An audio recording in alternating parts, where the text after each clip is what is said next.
Hannibal Barca was born in 247 BC in the city of Carthage in North Africa, a rich, powerful maritime empire and the greatest rival of the Roman Republic.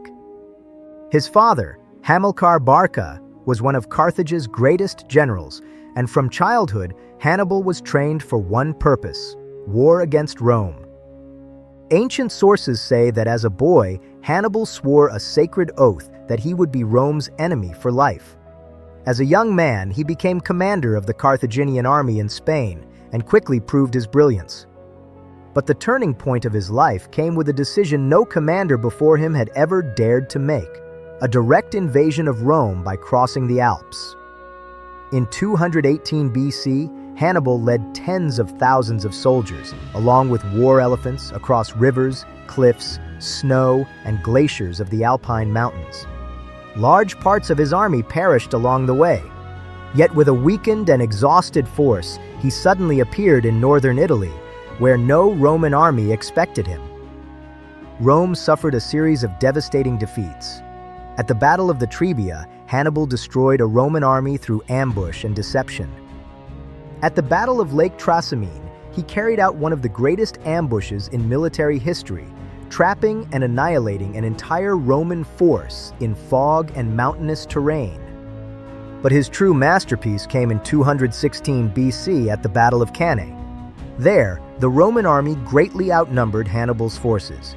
Yet with mathematical precision, he designed a tactic that is still taught in military academies today.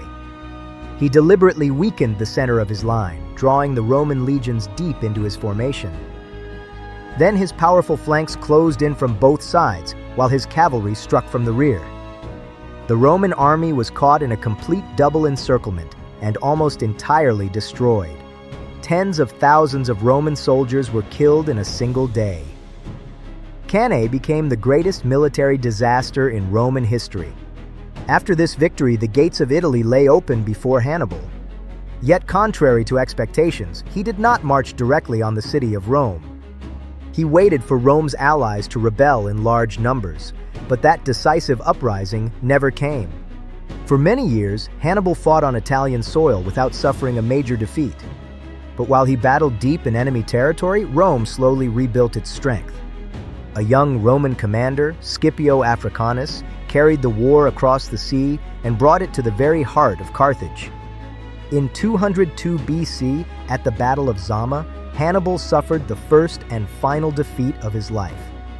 Scipio, having studied Hannibal's tactics with precision, neutralized the war elephants and crushed the Carthaginian cavalry. With this defeat, the Second Punic War ended, and Carthage was stripped of its military power. After the war, Hannibal entered politics, but Rome continued to fear him even in exile. Years later, when Roman forces closed in to capture him, Hannibal chose death over humiliation. Far from his homeland, he ended his life with poison. Hannibal was the man who fought on enemy soil for more than 15 years without losing a single major battle in Italy.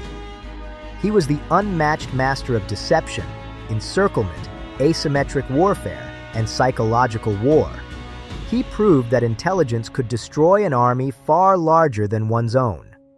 But his fate also revealed a harsh truth. Brilliant victories on the battlefield without political unity and logistical support do not always lead to final victory.